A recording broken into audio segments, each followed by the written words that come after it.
Welcome to Eye on America. I'm Michelle Miller.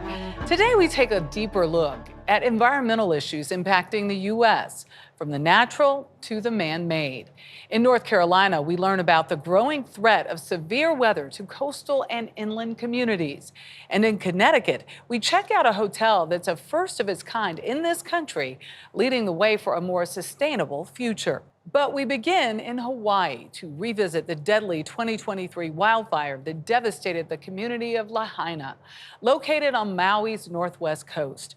Jonathan Vigliotti speaks with the residents there who are still struggling financially and mentally more than a year later. The wildfire that tore through Lahaina claimed 101 lives. Nearly 1 year later, the physical scars remain. What you don't see, it changed all of us, is the terrifying mental toll.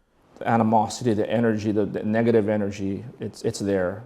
Kia Kaina's downward spiral began when his father's body was discovered in the ruins. He was found right outside the Maui Outlet Mall, right on Front Street, in his truck, and he had his little dog with him. This is why remaining Lahaina strong can be so elusive. I've had things sneak up on me and hit me a little differently. For a guy who was always positive about life, it put me in a little bit of a scary area where I would feel myself falling into the trap of suicidal thoughts. Our CBS News team first documented this deadly mass evacuation days after the disaster.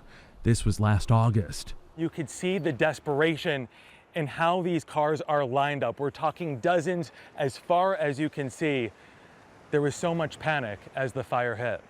Today, the cars are gone, but much of historic Front Street remains frozen in time. It's surreal to be back, and it's surreal that so much of it does look the same. It does. I think it's just a daily reminder of the trauma. John Oliver is the public health program manager for Hawaii's Department of Health, making sure that people like Lynette Chun are getting access to mental health services. The fire devastated me, and my mind was fractured. How would you describe the crisis? It's unprecedented. What we're seeing is grief. There's uncertainty, there's anxiety, there's depression. So we have whole families that are impacted. When Lahaina burned, it was not just a community that was lost. This was Hawaii's ancient capital, its rich history, the way of life passed down from generations. 12,000 people lived in Lahaina before the fire. 1 in 10 have already sought help for mental health. Oliver estimates that number could soon reach 1 in 3. While there are signs of progress, including some businesses that were undamaged now reopening, much of downtown is still a landscape marked by trauma. The people of Lahaina must come back. I think that is what everybody wants. And so Lahaina is not Lahaina without the people. I have a little baby that was my savior. Kia Kaina finally found the help he needed. It was staring him right in the eye. She was the reason why I think I held firm, I held tight, and I'm still here. Out of the fury that ripped so much of Lahaina apart, strong bonds are what's keeping this community together. We turn now to another natural disaster that can destroy communities: tornadoes. Nearly 1,500 tornadoes have been reported from January to July of 2024, well above the average compared to the past 3 decades. Dave Malkoff visits one Oklahoma town to see just how hard it is to rebuild after the storms and the spotlight fade. You think we can do it? Yes. This is what Bartlesville, Oklahoma has looked like for the past 2.5 months since a powerful tornado ripped through here. Our family didn't get hurt, but it's kind of sad to know that other families did get hurt also. They got hurt really bad. And 8-year-old River Garrett had to grow up quick. I was in tears, because I didn't expect this much damage. Your life is a little bit different now than it was before. It doesn't even feel like the same place, and I say it to myself, that I can't make this about me. All the news crews are now long gone. River and his grandmother, Jimmy Blake, and the rest of the folks in Bartlesville are trying to put what they can back together. This was part of the wall in the office building. Oh, yeah. The tornado did this to their home, powerful enough to blow a family photo with River's grandmother in it, 21 miles away to Danny Lemon's cow pastures. So this is it? Yep. There's a bunch of plywood and insulation laying around. I told my wife, I said, I know who these people are. So far this year, there have been more than 1,000 reports of tornadoes in this nation. Meteorologists rate these tornadoes on a scale that goes from 0 to 1, 2, 3, 4, 5. The one that hit here was near the top of that scale, winds up to 200 miles an hour. Yes, this is where we build instruments and we put them onto vehicles so we can go out in the field and study storms. Harold Brooks studies severe storms for the National Weather Service. I think when people see these tornadoes, they think that at some point the buildings are going to get just reconstructed. There are small towns that have been almost destroyed completely by tornadoes that essentially never rebuild because it's just hard to recover when there's no infrastructure left. That was our meat processing plant over there. It's gone. Johnny Kelly is the mayor of Barnsdall, Oklahoma. That tornado in May hit the heart of his community the hardest. 2 people died. There's 83 homes that are gone. I don't know if there's enough adjectives in the vocabulary to describe this deal. It seems like there's a short period of time when the eyes of the nation are on your city, but after that, there's still a big need here. No one's here, and we're left here to deal with what's left. It's an emotional roller coaster for people. A lot of people came in here and cleaned up, but it's not even half finished. Do you have one wish for the future? It's gonna take a while to get used to, but I hope this all gets cleaned up and you have a new house. You want this part to be over like that? Yeah, so like the future, so I don't have to think about it anymore. You need a time machine. Yeah, kind of, yeah. It took 120 years to build this community. It will take some time to rebuild. Coming up, how green businesses are providing new economic opportunities in red districts. This is Eye on America.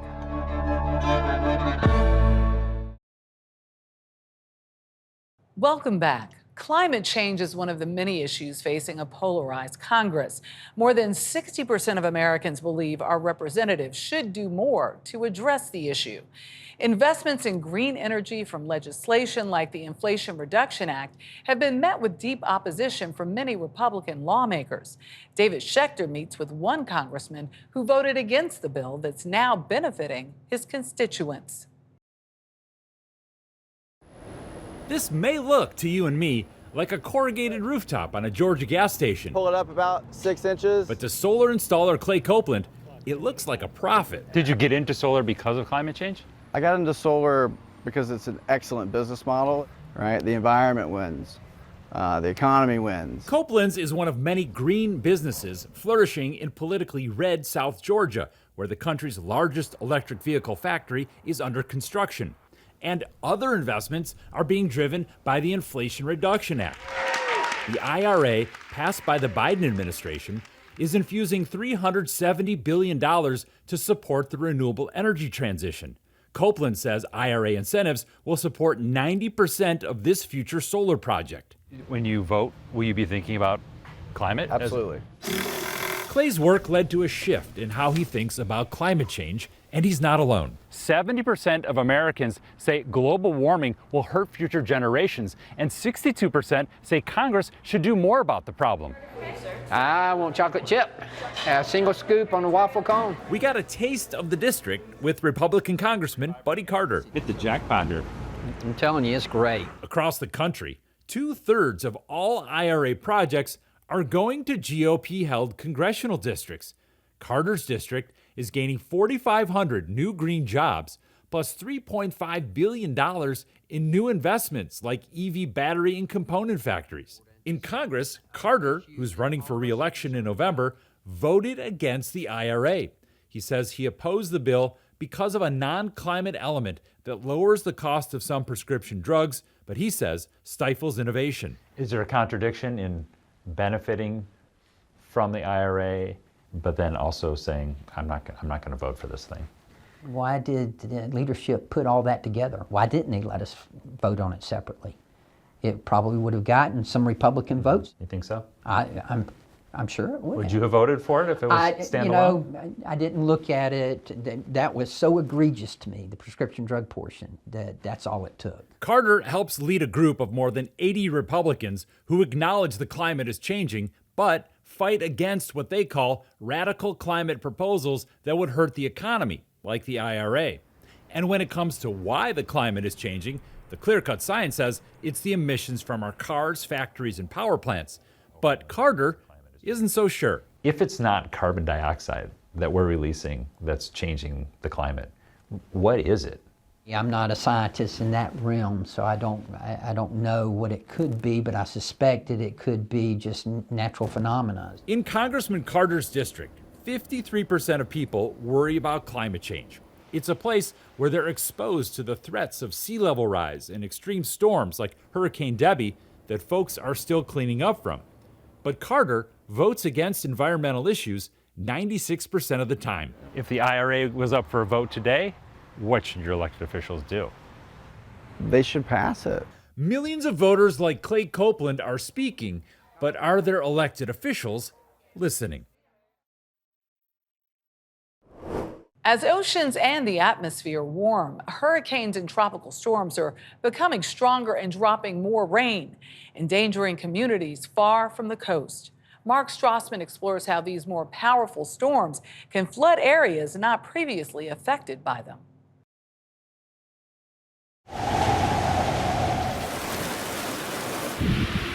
Hurricane Matthew sucker punched Lumberton, North Carolina.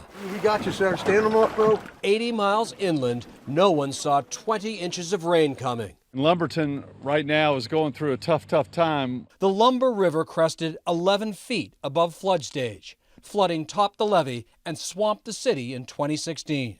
I'm 6'3" and the waters were up to my chest.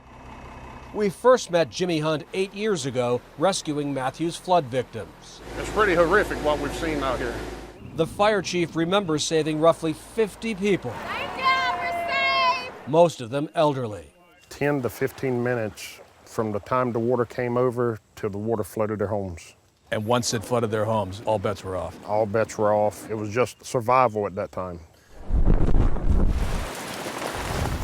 2 years later, Hurricane Florence landed the 1-2 combo. It really boggles the mind, right, that this same thing can happen again. Houses were underwater. Brianna Goodwin, a community organizer here, remembers 24 inches of rain. It was almost this feeling of being shell-shocked. Like, I see the water, I see the flooding, but is this real? Lumberton learned the hard way twice. Today's hurricanes can target communities far from the coast. Gavin Smith, a professor at North Carolina State, studies the impact of climate change on natural disasters. Not only the storms are becoming more intense, slower moving and water laden, but the populations are changing, and the people that are moving into these hazardous areas may not fully understand the impact. Warmer oceans fuel storms. Our warmer atmosphere holds more moisture, and storms now routinely drop 10 to 15% more rain. Storms like Matthew, slept on the roof. Slept on the roof. Which I covered back in 2016.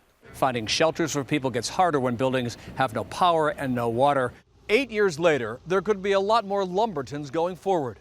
In roughly 30 years, future storms could cause flood damage to more than 19 million properties, coastal and inland. And only about 1/4 of them would have flood insurance. We literally lost everything. Hurricane flooding ruined Sheila Moore's Lumberton house twice. She had no flood insurance. Church groups rebuilt her home both times. You redid the whole house after Matthew, and along comes Florence. Another one. And what was that like? That was devastating, too. Even years later, Lumberton's only partially recovered, physically, psychologically. It's a sea change. Today's hurricanes menace more than coastlines. Ahead, we check in at the only hotel in the nation that runs entirely on renewable electricity. That story is next. We close our show with a possible blueprint for a greener future. The construction industry accounts for a staggering 37% of global emissions. In the fight against climate change, one developer is on a mission to limit the carbon footprint of his buildings. After a 2-year, $30 million renovation, Hotel Marcel in New Haven, Connecticut is now the first net zero hotel in the U.S. I recently toured the 4-star establishment that was built with sustainability at the forefront. Not many hotel developers would start the tour on the roof. Well, this is where it begins, because this is how we're making power with just the sun. You might call architect Bruce Redmond Becker a proud papa, eager to shine light on his new baby, the Hotel Marcel, and the power behind it. Well, you install them, and they make power for 25 years or more. There are more than 1,000 solar panels covering the roof and parking canopies below. It defines the future of sustainable hospitality. The building was designed by one of Becker's heroes, Marcel Breuer, the architect behind the UNESCO headquarters in Paris and the Whitney Museum in New York. From 1970 to 1999, it served as headquarters for a rubber company and later a tire manufacturer, but then sat vacant for 2 decades. In 2020, Becker bought it for just over $1 million. It was twice voted the ugliest building in Connecticut, but at the same time, folks that are passionate about brutalist architecture saw it as this iconic building. People were coming from Europe to look at it because it really is a very cool building. It's like a piece of modern art that sort of is suspended in the sky. And so I passed by it and thought there has to be a solution to remake this building in a way that honors its architectural legacy, but also sort of brings it into the future. Recycling existing structures has been on his punch list for more than a decade. In Hartford and New York, Becker transformed historic buildings into apartment complexes. Compared to new construction, conversions cut carbon emissions by 50 to 70%. It took more than 2 years and $30 million, but Hotel Marcel opened its doors in 2022. It's now part of Hilton's Tapestry collection. Not many hotels open to the interstate. No. No, that's a building we inherited. Ben Webster is general manager. We have found that we are now attracting a lot of organizations and conferences because of our sustainability initiatives, where they can host these kind of zero waste, zero emission meetings and events. Under the Energy Department's new criteria, a zero emissions building must be energy efficient, free of on-site emissions from energy use, and powered solely by clean energy. The goal is to reduce greenhouse gases by 65% in the next decade and 90% by the year 2050. The Marcel is the only hotel in the U.S. to earn the Energy Department's Platinum rating. That's not gas? No, ma'am. Completely electric powered. Chef Megan Gill's kitchen is fully sustainable. I think it's really our focus on our day-to-day efforts and how we move differently throughout the space. Which includes composting and repurposing food waste. And then other things like watching our water usage, maintaining a radius of 250 miles from where we buy food from to eliminate our carbon footprint. On the outside, triple glazed windows reduce noise and improve insulation. This is our latest innovation. And in the laundry room, the laundry energy is the biggest single component of energy use and typically carbon footprint for most hotels. A first of its kind innovation in the U.S. This is a heat pump hot water heater, which makes cold air. It actually pulls the heat out of the air and puts it in the hot water. So we basically get free hot water, and we also cool the room at the same time. But the game changer fueling it all. And this is sort of the hub of energy for the whole hotel. The Hotel Marcel's microgrid. It's a really smart way to power a building. With inverters that switch between solar and battery power on demand. On a summer day in the middle of the day, we actually export power to the grid from our solar panels. We also have batteries that we can pull power from. And that allows us to operate off-grid and also sell power back to the utility when there's a peak demand for the system. On overcast days like this one, the hotel also draws on renewable green energy from the public utility. The orange is actually the load of the buildings. Becker tracks that usage from his phone. So right now we're getting a combination of power from the utility, from the solar. Hoping to negotiate more space for solar in the parking lot, which he says would wean the hotel from that dependence. This is a very easily replicable approach to making hotels and commercial buildings that don't contribute to the climate change problem that we have. Becker believes the Hotel Marcel can be a model, moving the hospitality industry into a greener future. Sounds like we have to build on what we already have. Absolutely. I mean, history is a big part of what we have to think about going forward, because that's really defines our identity. You know, if we don't think about where we came from and what that means, you know, we're sort of lost. And I think our challenge is to build on the past, but in ways that make for a brighter future. For more stories like these and live coverage of breaking news, stream us right here on CBS News 24/7.